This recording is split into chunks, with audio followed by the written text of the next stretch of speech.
everybody. Good morning, доброе утро, ребята. Привет всем. Сегодня у нас среда. Среда 2 ноября. Франция. Вчера пришлось постоять 24 часа. С понедельника вечера до вторника вечера. С 10 вечера до 10 вечера. У них праздник всех святых. Хэллоуин. Поэтому Франция была закрыта. Германия тоже была закрыта, но она как-то странно закрыта. Половина была закрыта 31-го, вторая половина была закрыта вчера.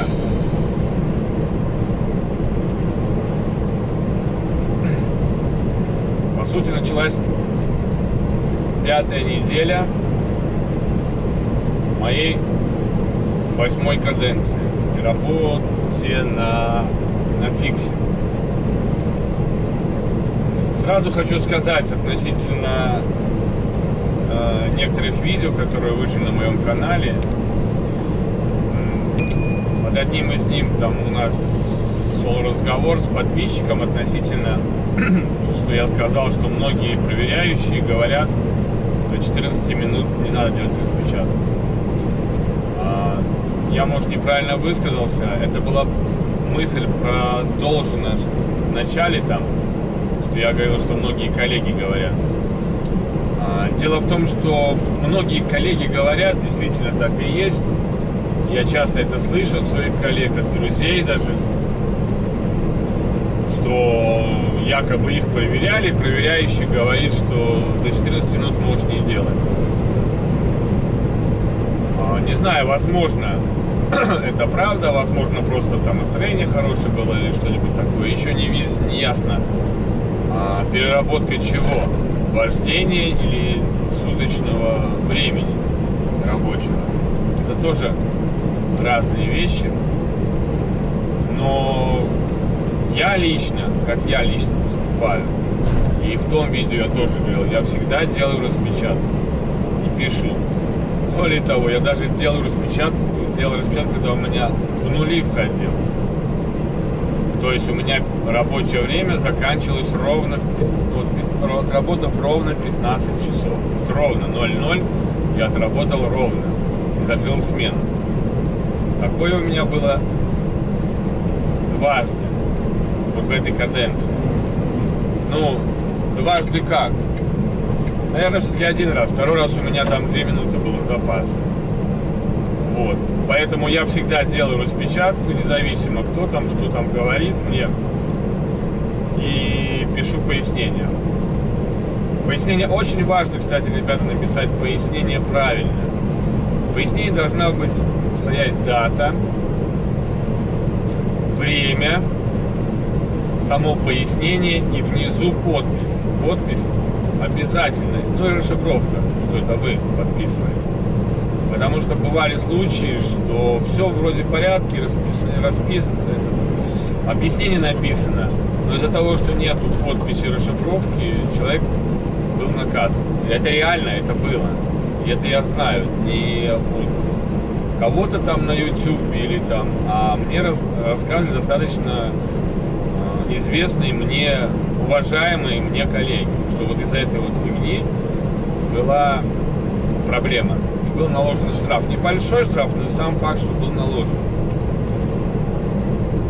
Значит, дата, время, когда писалось это объяснение, само объяснение и подпись, расшифровка. Вот эти должны вещи быть указаны в распечатке, а не просто сделать распечатку и ничего писать. Вы можете писать даже на русском языке, если у вас есть возможность потом сфотографировать и перевести это на любой язык другой, английский или французский или немецкий, если вы умеете пользоваться гаджетами, такими вещами, как переводчик по фотографии. Есть такие аппликейшены по фотографии, даже просто можно переводить с камеры, даже фотографию не надо делать. Это достаточно много этих программок, условно бесплатных, бесплатно платных, ну, рекламы, чтобы не было. Если есть желание, можете найти. Вот. Ну, я еще раз повторюсь, я делаю распечатку, сразу пишу объяснение, соответственно, дата, подпись, дата, время, потом подпись, расшифровка. Так надежнее. В моей практике, там меня коллега спросил, сколько раз тебя останавливали, когда это говорили. Мне ни разу такого не было, мне ни разу не говорили. Меня 2 раза останавливали вот с этими нарушениями. Одно было у меня 8 минут, второе в районе 2 минут. Что считывали карту, считывали. И ни одного вопроса мне даже не задали. У меня были готовы распечатки, у меня есть дневник постоянный, а не такой не периодичный, да, там как бы сегодня пишу, завтра не пишу. То есть у меня все ходы, как говорится, записаны. Но ни одного вопроса по этому поводу не было. Один раз меня остановили, я получил штраф, я уже говорил, кто смотрел мой канал, смотрит, это по поводу Quantity Limited наклейки. По-моему, 60 евро я заплатил. Но просто я никогда на тот момент не сталкивался с этой ерундой, у меня нет ОДР. Мне на загрузке сказали, нужно наклеить, я и наклеил. Я даже не знал тогда, что во время перевозки наклеивать не надо. Даже не то, что не надо, нельзя. Как минимум, ну, может быть, и можно наклеивать, но эти наклейки предназначены, при постановке трейлеров в порту, там, на каких-нибудь паркингах, когда вы оставляете трейлер, там они нужны. И именно на трейлере, а не на машине. А я наклеил одну на трейлер сзади и на машину спереди. Что могу сказать? Лошара. И более того, я забыл ее снять, когда ехал. Уже выгрузил прицеп, ехал с другим прицепом. Забыл снять ее. Ну и за это получил штраф, за то, что я ввел в заблуждение. Ну, вот это у меня было. Потом у меня была один раз проверка. Просто полицейские приехали. Я вообще не понял. Остановила меня полиция. Помню, мужчина и женщина, полицейские, тоже в Германии. Попросили вытащить чип. Я вытащил чип, они проверили, все отлично, дали чип и уехали. Зашибись, правильно, ребята? И мне не дали объяснения, не дали листик, что они проверку делали. Вот. И у меня был видеорегистратор. Я сразу сделал распечатку. Я, кстати, не сразу сделал распечатку. Я проехал еще минут час. Потом подумал, елки-палки, надо же сделать распечатку. Что это за фигня такая? Ну, сделал распечатку. Все описал. Посмотрел в видеорегистраторе номер машины. Снял даже файл отдельно себе на компьютер, где видно, что меня останавливают. Кстати, это есть тоже где-то на видео, на канале. И написал объяснение, что да, была вот такая вот ситуация, вот такая-то долгота, широта. Меня, остановили полицейские, взяли чип, проверили, ничего не дали. И сказали, чао, бомбина. Тоже была такая. Но меня после этого не проверяли так. И один раз меня проверила, во Франции 2 раза меня проверила полиция, просто инспектор. Первый раз подъехали, ну, вернее, тоже вот недавно это было, буквально 2 недели назад, наверное. Просто ехали мимо дядьки, решили, наверное, пойти на паузу. И свели меня на паркинг. Взяли ЦМРки, только посмотрели. Сказали, я им объяснил, что вот ЦМР, 2 груза, один я уже выгрузил, еду второй выгрузил. Все, сказали, все хорошего, до свидания. Сэр. Так и сказали. И в этот же день, или на следующий день, опять же во Франции, да, опять же то же самое было, но там даже ЦМРки, нет, ЦМРки тоже взяли, но я так понял, не смотрели, они посмотрели на меня. Я не знаю, с чем это связано. Просто на меня посмотрели, может быть, что-то подозрительное было у них, или что. Или кто-то там сообщил. Я не знаю. Ну, короче, ни трубку, ничего мне не давали, просто сказали, все нормально, хорошей дороги. А в первом случае полицейский, я там офигел, думал, что в этом полицейской машине резиновая, она резиновая. Здесь столько полицейских вылезло. Просто жесть. Вот такие вот у меня проверки были. И повторюсь, что я всегда делаю распечатки, даже если 1 минута. И еще, возвращаясь к прошлому видео по поводу знания английского языка. Ребята, вы не подумайте, что я какой-то полиглот и знаю в совершенстве английский, у меня там какой-нибудь прононс, блин. Нет, ребята, я не знаю английский в совершенстве, далеко я не в совершенстве знаю. Я просто могу выразить свою мысль, могу понять собеседника, могу, не боюсь разговаривать по телефону, не боюсь писать сообщения. К чему я это говорю? Просто, наверное, может быть, многие подумали там, где я говорил, что надо учить английский, что я его тут так, блин, супер знаю. Не, ребята, я такой же, как и вы. И единственная, может быть, разница с кем-то, я не стесняюсь учиться, не стесняюсь говорить, стараюсь говорить на английском, стараюсь писать на английском, не используя переводчик Google. Пишу своими простыми словами, может где-то с ошибками. И если я понимаю, что у меня где-то были ошибки, я просто один раз написал, что excuse me, если у меня есть некоторые ошибки, то это потому, что я не использую Google Translate. Я пишу, используя свой лексикон, а не лексикон Google. Тем более Google переводчик, он порой переводит так, что мама не горюй. Ну, плюс у меня еще есть так называемый в лексиконе Sea Speak English. Это типа морской разговорный, который, ну, скажем, не вернее, как, не носители языка, не родного, они могут его не понять. Есть такие выражения, типа lashing, unlashing, это типа крепление, раскрепление, Роджер, это типа, ну это больше американское, да, это типа понятно, да? Типа есть Роджер, есть такое выражение.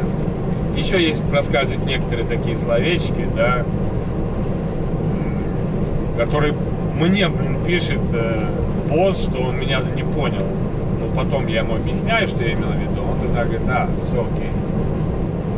Просто, знаете, моряки любят коротко и ясно. И поэтому есть так называемый Sea Speak English, он немножко другого плана. Это даже есть целые курсы этого языка, потому что в море, например, нет таких left, right, есть под, starboard, да, starboard это правый борт, под левый борт. Это вот те же самые выражения go ahead, let's go, everything. Это все с моря. Так вот, еще чуть по-английскому хотел сказать. Многие из вас на паркингах упускают возможность общения на английском языке, стесняются говорить с теми же литовцами, эстонцами, поляками, румынами, болгарами на английском языке.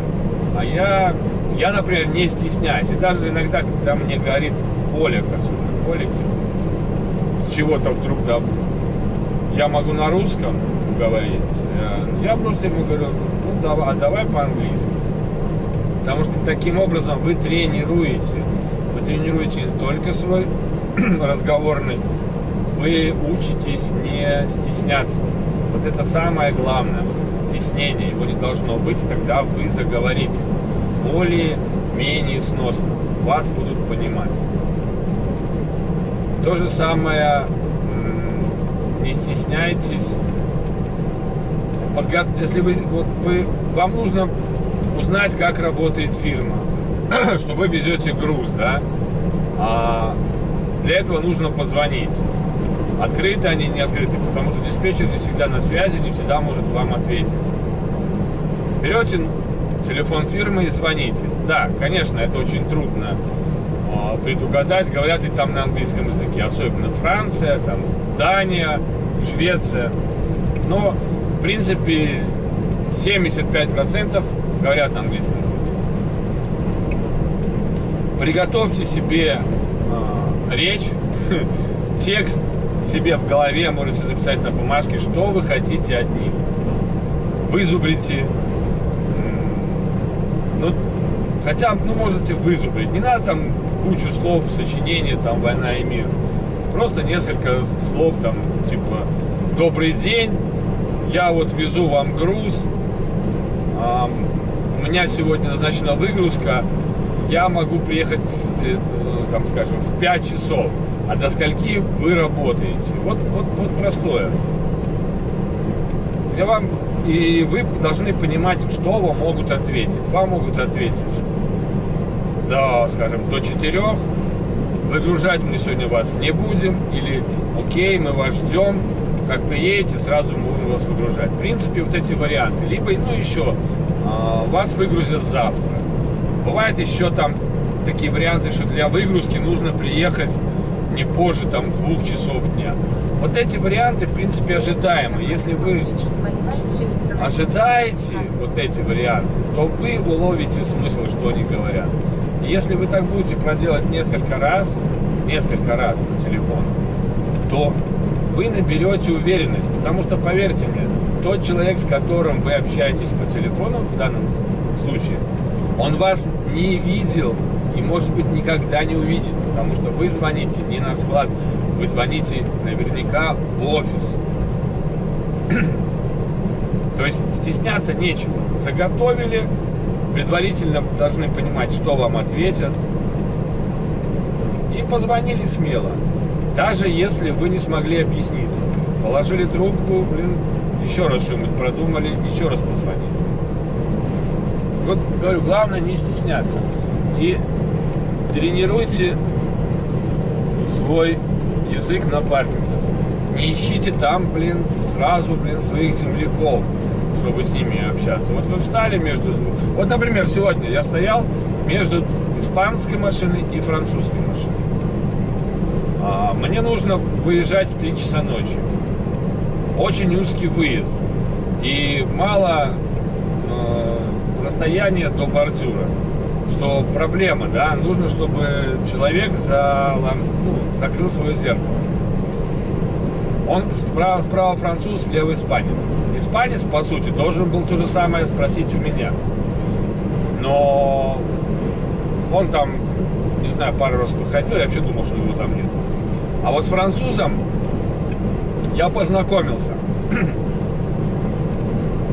на улице. Просто подошел и поздоровался, да, мы с ним разговаривали. Оказалось, это румын. Причем румын, я вам скажу, отлично говорящий по-английски. Отлично. Я говорю, на французских номерах, он говорит, что он тут работает во Франции, вот с женой ездит, у него он снимает квартиру, у него договор такой, 6 месяцев он работает, 4 недели отдыхает. Потом опять 6 месяцев работает, 4 недели отдыхает. Да, и у него есть квартира. И вообще 45-ки он проводит в квартире. А вчера стоял, потому что был праздник, посредине недели, так скажем. И так вот, он мне говорит, что я могу на русском. Я говорю, мне не надо на русском. По-английски. Он говорит, окей, нет проблем. И мы с ним поговорили, обговорили все дела, посмеялись. Я ему спросил, соответственно, во сколько ты выезжаешь, сегодня или ночью. Он говорит, я ночью выезжаю. Я говорю, я тоже ночью, где-то в 3 часа. А ты во сколько? Он говорит, не знаю, может быть в 3, может чуть позже. Я говорю, ну тогда пойдешь спать, заломи зеркало, потому что здесь такой выезд. Он говорит, ну в принципе должно хватить. Я говорю, да, но ради уверенности. Он говорит, нет проблем, конечно. И он заломил зеркало. Ну, закрыл его, свое левое. А более того, я уже собирался выезжать. Ну, уже готовился там где-то 5-10 минут еще там свои дела-то делаю. А он открыл дверь такой, я говорю, ты что, уже выезжаешь? Он говорит, да, через 3 минуты. Я говорю, ну вообще отлично. И все, понимаете, я не постеснялся не языком жестов, а именно начал с разговора. Поэтому вот вам советую, вот у вас стоят соседи, там поляк, француз, немец, голландец. Блин, пообщайтесь вы с ним, ну хотя бы там 3-4 слова. Good morning, how are you, там, я не знаю, что там еще можете спросить. Далеко там ли магазин, блин, где здесь туалет, как пройти. Ладно, блин.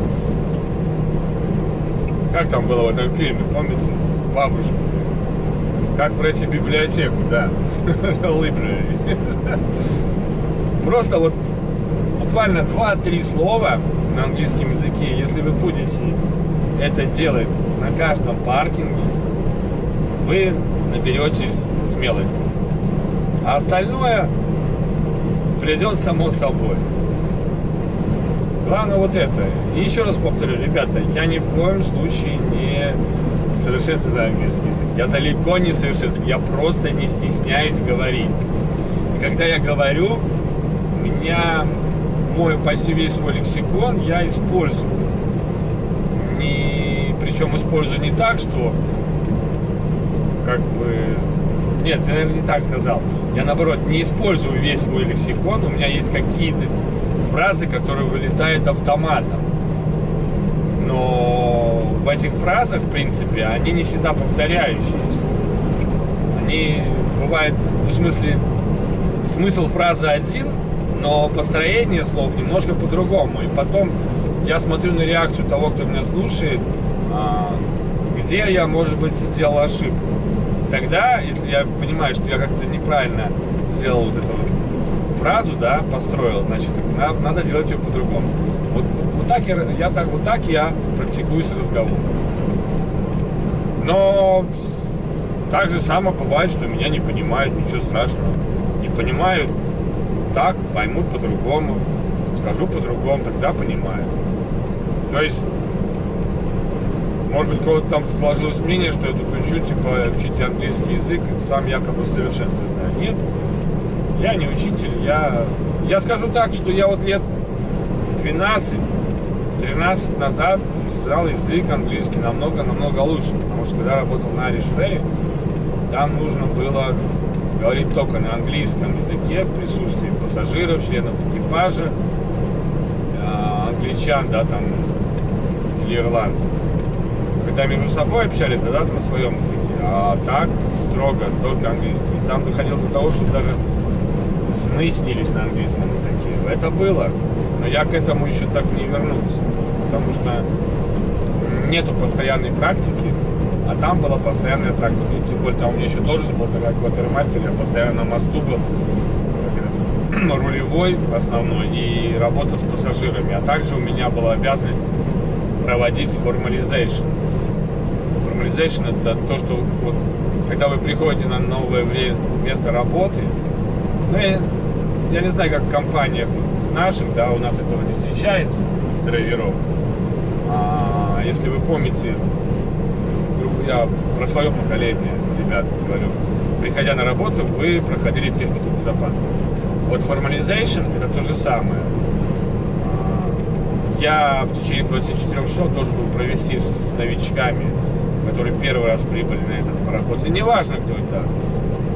Русский, латыш, эстонец, литовец, поляк, англичанин, ирландец, неважно. Я должен был провести формализейшн на английском языке, то есть должен их был ознакомить с их обязанностями в случае тревоги, показать, где находится там глушитель, где находятся шлюпки, и что нужно делать при таком сигнале тревоги, при таком сигнале. Вот это все я должен был объяснить новоприбывшим. И мне задавали вопросы. Вопросы должны задаваться строго на английском языке. Если присутствует из новых англоязычный или кто-то не понимает по-русски. Ну, либо на понятном рабочем языке для нас. То есть вот там у меня, да, был английский на уровне. Сейчас он намного ниже, но я понемногу стараюсь его возобновить, потому что я, еще раз повторю, я не стесняюсь говорить. Просто не стесняюсь. Я это уже прошел, это стеснение давным-давно. Ну ладно, это такое утреннее вступление. Значит, что по работе у нас? 500 километров мне до Брюсселя. Я уже еду сегодня 3 часа с половиной. Стартанул я в 3 часа, проехал 2 часа. Понимаю, что начинает меня клонить в сон, потому что вчерашний день был жаркий, я не мог нормально лечь спать. Я заснул где-то только часов в 11 вечера, когда более-менее прохлада стала в кабине, тогда я уснул. Да, ну и встал в 2 часа. Ну ладно, я остановился через 2 часа езды, поставил будильник, поспал 30 минут и все в порядке. Могу ехать дальше. Но единственное, я еще не смотрел на время работы этой компании, куда я еду. Вот, на выгрузку. Чуть позже посмотрю, расскажу вам, во сколько они, может быть, они круглосуточно работают, потому что там что-то связано с аэропортом. А может быть, это просто адрес такой, там, типа, знаете, улица возле аэропорта. Потому что навигатор не находит этот адрес, который здесь указан в компьютере. Я нашел по Google только по названию компании. Вот, поэтому посмотрю. Там у меня выгрузка, значит, завтра. Время не указано. А потом я еду в Олдензал. Олдензал — это знакомый городок, правда, я не знаю, где именно. Знаком тем, что я свою, так сказать, деятельность в профессии начинал именно в Олдензале. Именно в Олдензале я учился, когда пришел в Хейстеркамп. Там база Хейстеркамповская. Если вы не смотрели, посмотрите мои самые-самые первые видео. Именно самые первые. Ну, может быть, не самые первые там поездка в Хейстеркамп в Ригу, филиал. С женой мы ездили. Именно второе или третье. Не, второе, третье там мы ехали на бусике в Хейстеркамп с Вилмарсом. Ну, там с третьего, по-моему. Посмотрите, там я рассказываю про ту базу, про школу, что мы там делали, как мы там жили. И дальше шли мои первые шаги. Не знаю, как далеко Олдензала место моей выгрузки. Возможно, где-то рядом с Хейстеркампом. Если будет время, то заскочу на базу. Ну, не заеду, конечно, заехать меня туда никто не пустит. Я там поставлю машину, пройду, может быть, встречу механика знакомого, адекватного. Ну, или мало ли там каких-то знакомых. Так что такие вот планы. Я так понимаю, если завтра выгрузка в Брюсселе, то завтра, наверное, выгрузка в Олдензале. Я даже еще, правда, не знаю, сколько там километров. Сейчас могу посмотреть. Примерно хотя бы. Пишем Олдензал.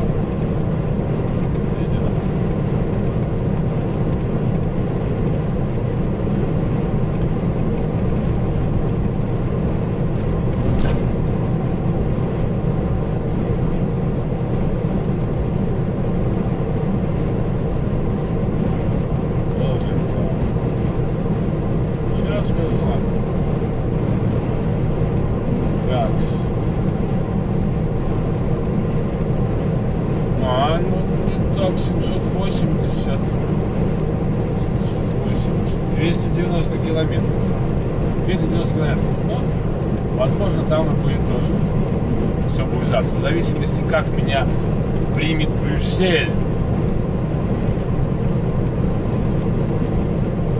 Как как быстро мне разгрузят Брюссель.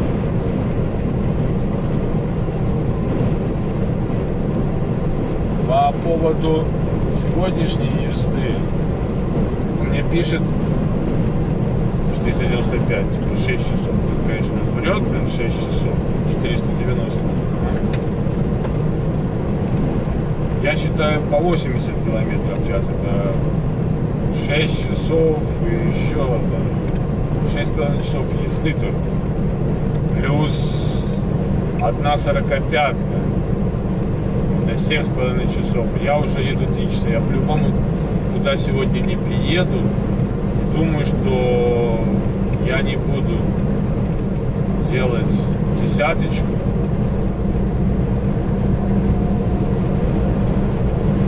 Да, наверное, я не буду делать десяточку. Зачем мне это надо?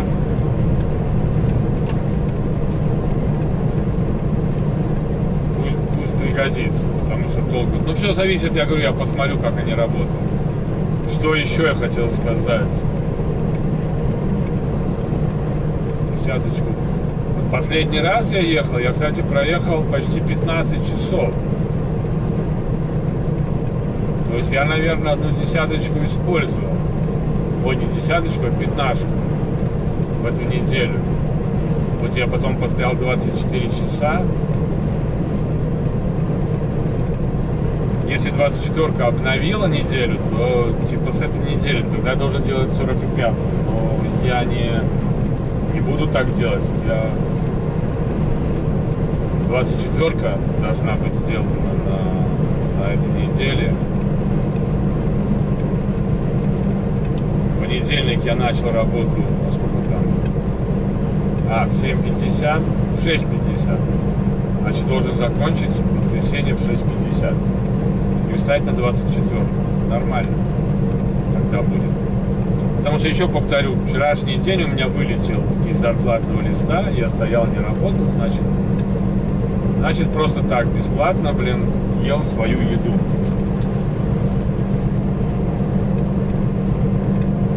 Что еще? Ну, наверное, пока все, ребята. Повторюсь, значит, 490 уже километров. Едем вперед. Да. Едем вперед, соблюдая правила дорожного движения и технику безопасности. Надо эту машинку обогнать. Хоп Транс ИУ. Я уже не первый раз вижу эти машины, и мне кажется, что у них просто зачипированный двигатель, даже не на 85, как у меня. Ты молодец, конечно. Я уже выскочил, ты начинаешь меня обгонять.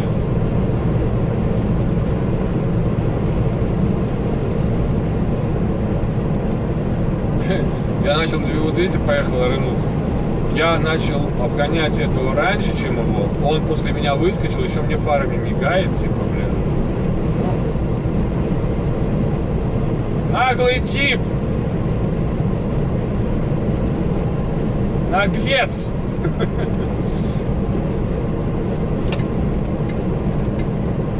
Окей, босс. Кстати, первая машина, которую сегодня обогнал. Так все время меня обгоняли. Ну все, ладно, едем дальше, ребят.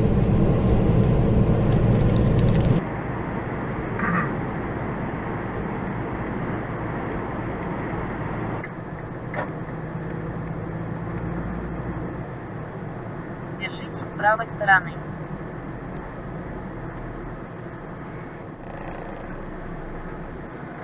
Через 400 метров на кольцевой развязке используйте второй выезд. Или проложить?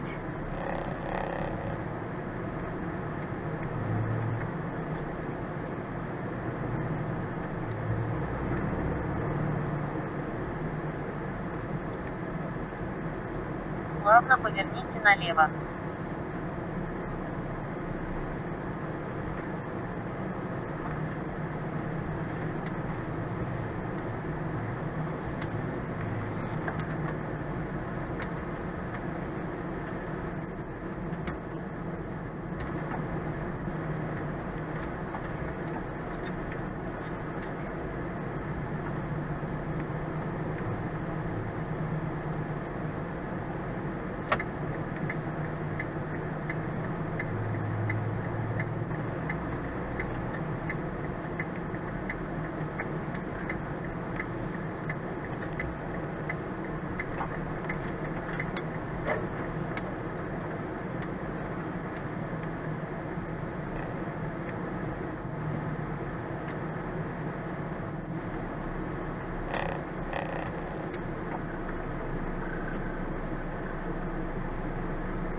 Делаем паузочку.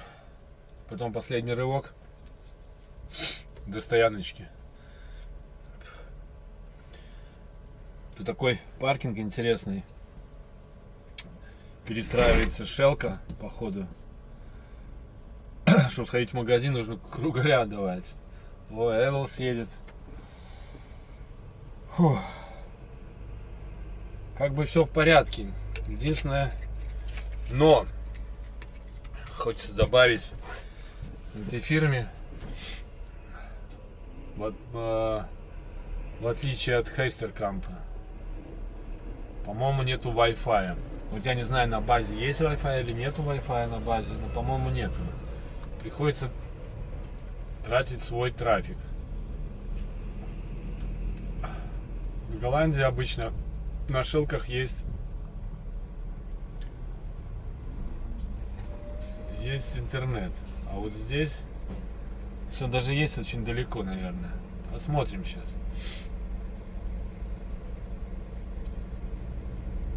О, блин. К камере подключается. А еще что есть? Только камера подключена. Могу камеру подключить. Остальное все занято. Макс Шева. Это кто-то из местных. Да, могу камеру подключить.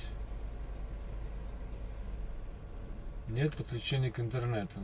Окей. Посмотрим, подключится камера, нет.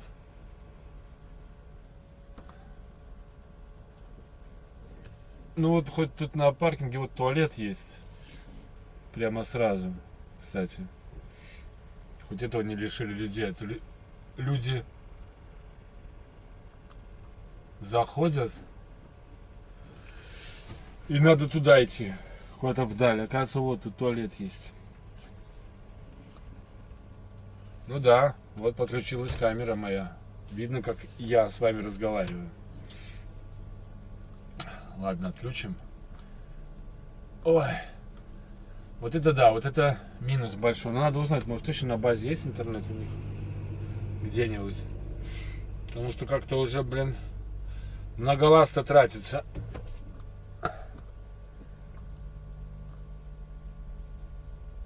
Трафика. Что еще сказать? Я там просчитал с этого места до Олдензала и потом до базы 683 километра. А с учетом того, что нам 303 километра ехать еще до первой выгрузки, ну 300, то значит 383. То есть завтра, может быть, даже я не попаду на базу вечером. А может, попаду. Фиг его знает, посмотрим, расскажу вам, ребята. Что еще нового по дороге было? Да ничего особенного. Хорошо вставать утром и ехать. Конечно, не 3 часа, но это намного лучше, чем в 8 стартовать и потом к 11 искать место, где припарковаться. Поэтому я рад, что я стартанул в 3 часа. И рад, что не стартанул вчера в 10 часов вечера. Как-то так. Что еще хочется сказать? Ну, я, наверное, отдыхать буду в Бельгии. Где-то там на паркинг стану. На какой там. Разница уже сразу между Бельгией и Францией, что во Франции все туалеты бесплатны. Что на паркингах, что на заправках. В Бельгии уже нет. В Бельгии уже все. Уже платные туалеты. На заправках, на паркингах нет. Если там есть туалет, то он бесплатный. Но еще надо найти паркинг, в котором есть туалет. Потому что в основном очень часто получается так, что паркинг большой, а туалета нет. А бывает просто такая вот паркинг, вот с дороги съезд и линейка стоит, там 10 машин, а туалета нет. Соответственно, все кусты, блин, извините меня, обгаженные. Ну а что делать? Люди-то хотят туалет, что делать? Не возить же с собой горшок. Мелочь, да, но это очень важная штука. У меня уже такая вообще привычка, приезжая на паркинг, я сразу смотрю наличие туалета. Есть туалет или нет туалета. Чай, я хотел, думал, чай заварить, но купил, блин, себе эту самую водичку. Дорого, конечно, блин, такая бутылка 3,90 стоит. Ну а что делать? Пить-то надо в дороге что-то.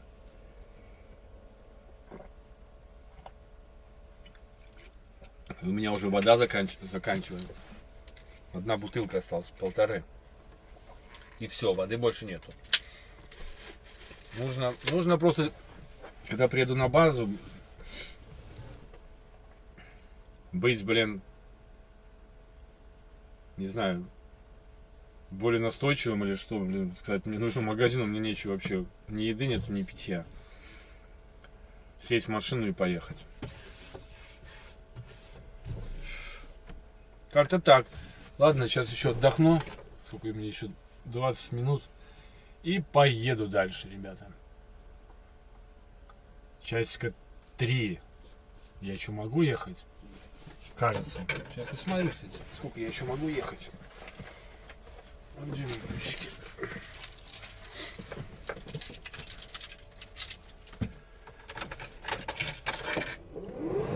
Вообще я скажу, что здесь на Тенте довольно-таки, как объяснить,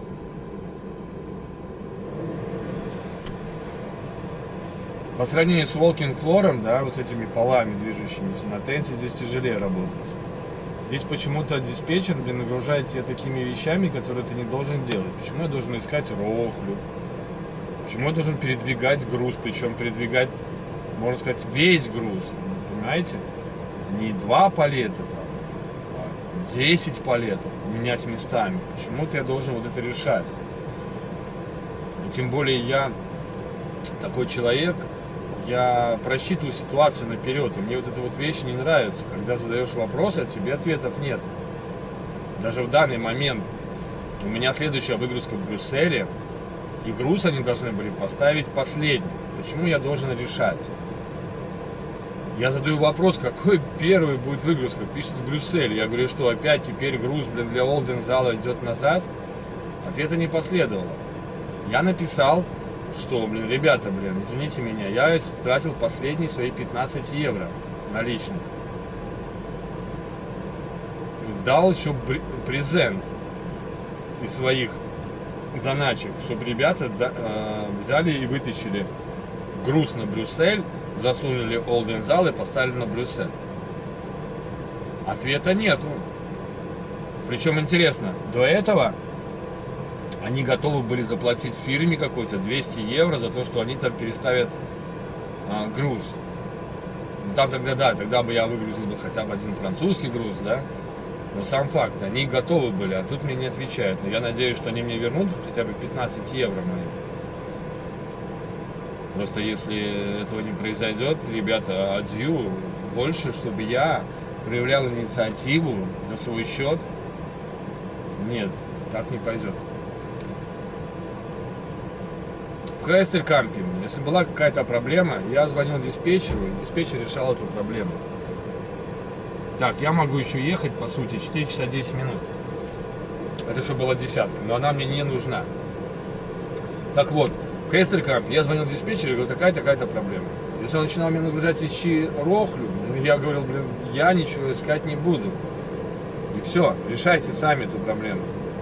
Здесь почему-то мне 10 раз пишут. Попроси. 10 раз я им пишу, не дают. Попроси.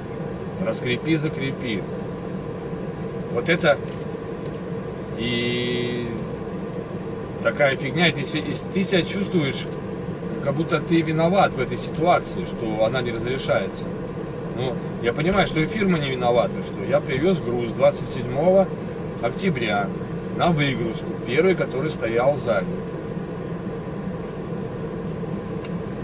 Нет, 4 ноября выгрузка, якобы. Или 3 уже. Зашибись. И вот с этого все началось. Еду на другую, блин, выгрузку. Мне говорят, я приезжаю в пятницу, мне говорят, в понедельник. Нормально. Тогда они дают другое задание. Ехать в другое место, грузиться. А тот, который понедельник, он груз, он самым впереди стоит. Самым-самым впереди. А, еще до этого была у меня выгрузка резины, которая стояла вторым номером. Первым номером. Я ее выгрузил, продвинул вперед палеты к стенке, чтобы если боком будут выгружать, чтобы их выгрузили. Ну, можно было достать. Так, здесь боковых выгрузок таких нету. Идем к рампе. Потом приезжаем туда на понедельник. Они мне дадут другой груз, который должен заставить вот этот груз. И говорят, попроси у них роклу и сам переставь груз. Никто этим заниматься не будет вечером. Мне сказали, все, у нас финита время, у тебя не хватает места, тем более, загрузить. Потому что у них нестандартные палеты. Они пишут задание 7 палетов, евро палетов, а там, там 5 палетов и 2 койлса. Причем один койлс на 3 палета. Еще мне вопросы, ты что, не мог загрузить, а места хватало? У меня на стандартных не хватало вот столько места. У меня муха залетела, и ага. Я приехал к ним туда. Надо ее. Уговорил дать мне рохлу, что я сам продвину эти палеты вперед. Они говорят, только вперед, никаких не выгружений назад. А мне потом спрашивают, почему ты типа не перефигачил палеты? Я, ребята, говорю, ну вы кадры, как я могу если мне не дают это сделать? И дали времени 5 минут, я быстро на 20 сантиметров, на метр я их уволок вперед, они загрузились и опломбировали груз. Теперь, блин, чтобы мне выгрузить или загрузить груз, надо снимать пломбу. Мне говорит, снимай пломбу. Ну, я надеюсь, что это не аэропорт, это просто адрес рядом с аэропортом, никакой там таможни не будет. Дальше я, короче, загрузили, поехали. Там не выгрузили, вернее, там в другом месте загрузили. Потом приехали, дали мне другую загрузку. Я уже договорился, то, что я говорил, что выгрузил, поставили эти последними поставили. И говорю, спрашиваю теперь, а что там по поводу пломбы? Типа, что мне говорить, если меня будут спрашивать? Пришел ответ. Nothing, it's not my problem. Что значит not my problem? Это не мои проблемы или это не проблемы диспетчера? Вот это я понять не могу. То есть здесь нужно вот как бы предугадывать. И нету такого нормального плана. Планинг какой-то странный, блин. Но я понимаю, что это не из-за диспетчера пошла, но, блин, так надо как-то, блин, выкручиваться, заранее продумывать. Я сразу знал, что придется где-то какую-то фирму искать, где нужно будет делать перегруз. Ну хорошо, нашли фирму. Почему вы не договорились, блин? Меня фирма поставила к рампе и говорит, а что надо делать? Я говорю, груз перегрузить. Ничего не знаем, нет у нас такого задания. Говорит, ну ты можешь постоять здесь, ну звони своему шефу, пускай разбирается, звонит нашему шефу. Потом они звонят, говорят, у тебя есть 200 евро. Откуда? Вы мне не даете же наличку, чтобы откуда у меня 200 евро? Наличка. У меня таких денег, когда я приехал, не было наличных. У меня было там 80 евро. Как-то вот так, ребята. Вот такие вот вещи происходят здесь на тенте. Нужно постоянно думать. Понимаешь? С одной стороны хорошо, но с другой стороны должна быть какая-то реальная помощь, блин. А не указания. Сходи, попроси, сходи, скажи, чтобы они выгрузили, там всего лишь 3 палета. Да не будут они выгружать, это французы по барабану. Если бы я там был брат, родственник, сват, не знаю, знакомый какой-то хороший, тогда другое дело, наверное. Потому что у них там был форклифт, ну, погрузчик. Но в моем случае нафиг закрывай и вали отсюда. И все. Разговор короткий. Вот такие вот вещи хотел рассказать. Может быть, уже говорил, но еще раз решил рассказать. Ну что, нам еще там 15 минут и можно будет ехать. Ладно, потом расскажу. Вот такая вот фигня, вот в этом и разница. И никто не хочет сюда ехать и работать, именно на тенте. У них 2 прицепа, по-моему, тентовых. Нет, 3 прицепа у них тентовых. Этот, потом еще какой-то серый. Или мой серый? Не, мой не серый. Не, мой серый, желтый и синий. Так что вот так. Я их уже все 3 возил. Кстати, заметил, что в моем темпе ленивец спереди, он поднимается автоматом. Как оказалось, я тоже не знал. Ну, ладно, едем дальше. Но это ничего не говорит. Я доволен, что я работаю в этой фирме и доволен тем, что, заработок здесь нормальный. Единственное, недоволен вот этими вещами, когда на тебя сбрасывают обязанности, которые, в принципе, не мои, это обязанности. Я, предвидел, просил, позвоните, договоритесь. Ничего. Авось. Не, ну если приеду на базу, что-то мне скажут, я вам тогда тоже выскажу все, что я думаю об этом, по этому поводу. Так что вот так, ребята. Вот мы уже Францию покинули, Теперь надо искать место, где, вести страну. Походу паркингов нет. Вот, меня вообще по полю ведет. Сайджик.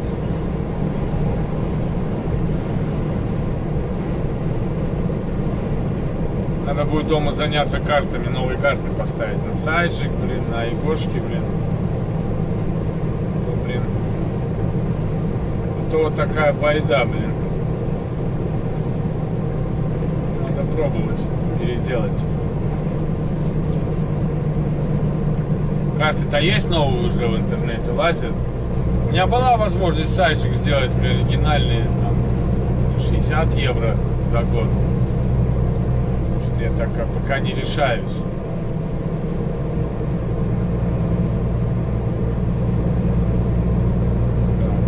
Да, видно свежая дорога, насыпь такая интересная. Или заберешься туда. Не было тут, по-моему, знака, что запрещено было. Сейчас будем обгонять этого.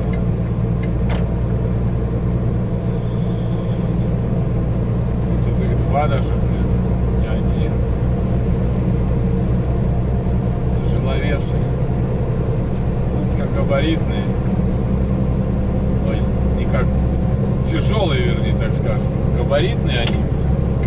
Ничего не выпирает, но крупненькие, тяжеленькие.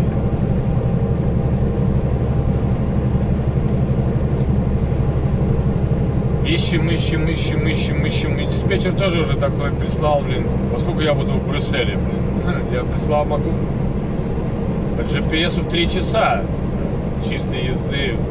Мне оставалось, короче, 3 часа я приезжаю, но в 2:55 я должен встать на отдых. 10 часов будет, Ну и все, молчание. Но это я не читал перед Брюсселем. В Брюсселе.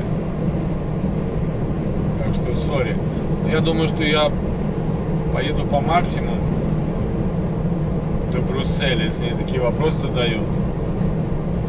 Чтобы завтра больше времени было у меня на передвижение. Надеюсь, завтра попасть на базу, забросить в стиралку. Там так долго стирается белье, просто жесть.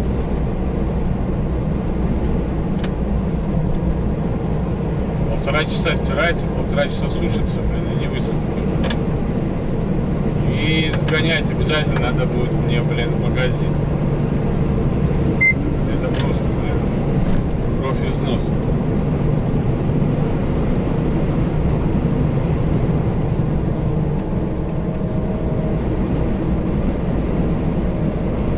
Сейчас пока, нету места, где встать.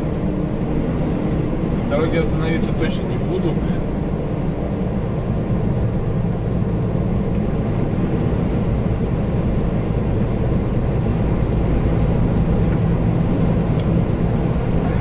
Дадим коллеге обогнать меня. Хотя за ним там никого нет. Немножко сбросим скорость. По личку.